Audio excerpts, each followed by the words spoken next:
الحمد للہ وکفا وسلام علی عبادہ الذین اصطفیٰ خصوصاً علی سید الانبیاء علیہ تحیۃ والثناء اما بعد فاعوذ باللہ من الشیطان الرجیم بسم اللہ الرحمن الرحیم وکذالک جعلناکم امۃ وسطا لتکونوا شہداء علی الناس صدق اللہ مولانا العظیم وبلغنا رسولہ النبی الکریم الامین ونحن علی ذلک لمن الشاہدین والشاکرین والحمد للہ رب العالمین۔ بعد از حمد و ثنا سورہ بقرہ کی 143 نمبر آیت مبارکہ کا ابتدائی حصہ آپ نے سماعت فرمایا۔ اللہ رب العالمین ارشاد فرماتا ہے، اور بات یوں ہی ہے کہ ہم نے تمہیں کیا سب امتوں میں افضل کہ تم لوگوں پر گواہ ہو۔ اس آیت مبارکہ کے متعلق مسائل شریعہ کو سننے سے پہلے اس میں استعمال ہونے والے توجہ طلب الفاظ ملاحظہ فرمائیں۔ ارشاد فرمایا جعلناکم امہ، ہم نے تمہیں امت بنایا۔ حضور صلی اللہ تعالیٰ علیہ وسلم کل عالمین کے نبی ہیں، اور جتنی بھی مخلوقات ہیں وہ ساری کی ساری حضور کی امت ہے۔ ان میں سے جنہیں حضور پر ایمان لانے کا شرف نصیب ہو گیا وہ حضور کی امت اجابت ہے، اور جو بد نصیب دولت ایمان سے محروم رہ گئے ہیں تو وہ بھی امت ہی، لیکن وہ امت اجابت میں شامل نہیں، وہ امت دعوت کہلاتی ہے۔ یہاں کم ضمیر سے جو خطاب ہے کہ ہم نے تمہیں سب سے بہترین امت بنایا، اس سے مراد حضور کی امت اجابت ہے، یعنی وہ لوگ جنہوں نے کلمہ پڑھ کے اسلام کو قبول کر لیا ہے، حضور کے حلقہ غلامی میں داخل ہو گئے ہیں۔ یہ عظمت اور یہ فضیلت ان خوش نصیب افراد کی بیان کی جا رہی ہے۔ پھر فرمایا وسطا، وسط کا معنی درمیان ہوتا ہے، اور درمیانی چیز چونکہ سب سے بہتر ہوتی ہے، جس طرح کی حدیث پاک میں بھی ارشاد ہوا خیر الامور اوساطھا، تو بہترین چیز چونکہ درمیانی ہوتی ہے اس لیے بہترین چیز کو بھی وسط کہہ دیا جاتا ہے۔ اور یہاں فرمایا کہ ہم نے تمہیں بہترین امت بنایا، تو یہاں امت کو بہترین کہا گیا۔ امام رازی رحمۃ اللہ تعالی علیہ نے ترمذی شریف کے حوالہ سے ایک حدیث پاک بھی اس مفہوم کی وضاحت کے لیے نقل کی کہ یہاں اوسط الامم سے مراد افضل الامم ہے۔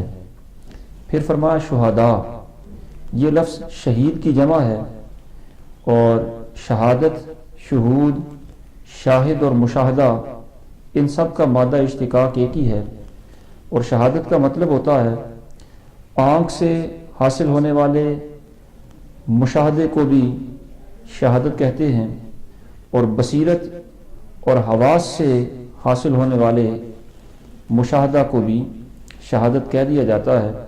یہی وجہ ہے کہ جو اپنے علم کے مطابق سچی بات کرے اس کے قول کو بھی شہادت کہہ دیا جاتا ہے۔ اس آیہ مبارکہ سے مفسرین کرام نے جو مسائل شریعہ مستنبط فرمائے ان میں سے سب سے پہلا مسئلہ یہ ہے کہ حضور سید عالم صلی اللہ تعالیٰ علیہ وسلم کی امت اگرچہ آنے کے اعتبار سے ساری امتوں کے بعد آئی،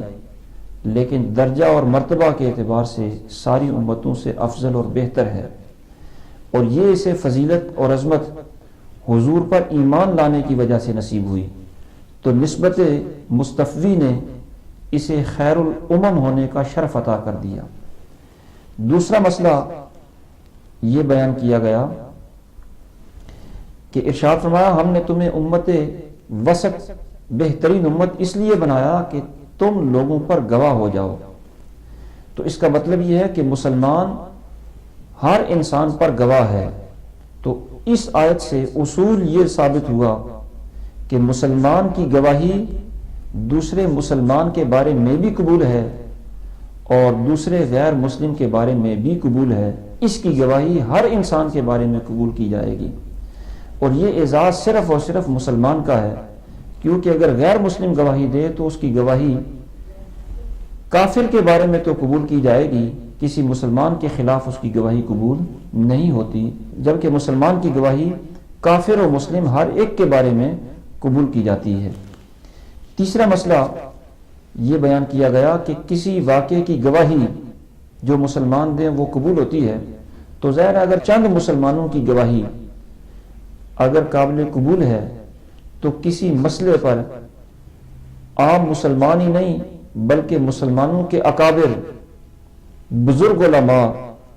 اور متقی پرہیزگار مجتہد علماء کسی مسئلے پر متفقہ ہو کر کوئی فیصلہ دیں، وہ متفقہ کوئی گواہی دیں اور وہ اجماع کر لیں کسی مسئلہ پر، تو اس امت کے علماء کا اکابر کا کسی مسئلہ پر اجماع کر لینا یہ لازم العمل ہوتا ہے، واجب القبول ہوتا ہے، اور اس کی خلاف ورزی کرنا بے دینی ہوتا ہے۔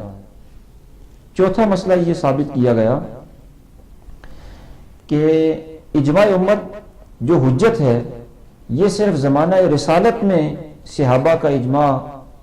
ہی حجت نہیں، بلکہ جس طرح زمانہ رسالت میں صحابہ کرام کا کسی مسئلے پر متفق ہو جانا یہ حجت ہے، اسی طرح بعد والے زمانوں کے علماء کا مجتہدین کا کسی مسئلہ پر اجماع کر لینا یہ بھی اسی طرح حجت ہوتا ہے۔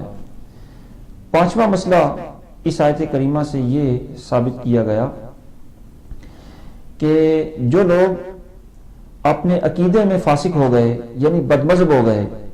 یا کافر ہو گئے،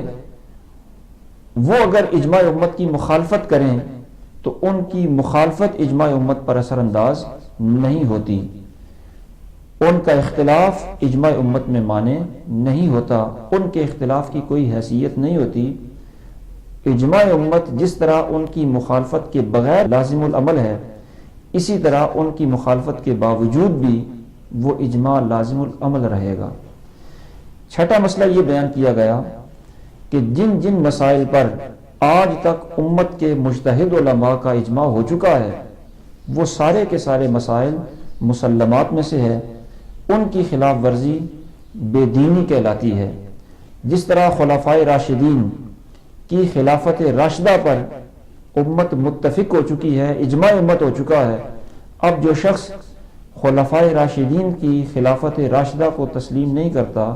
وہ گویا اجماع امت کی خلاف ورزی کر کے بے دینی کا مرتکب ہو رہا ہے۔ دعا ہے اللہ رب العالمین ان احکام شریعہ کو سمجھنے اور ان پر عمل کرنے اور انہیں دوسروں تک پہنچانے کی توفیق عطا فرمائے۔ وما توفیقی الا باللہ۔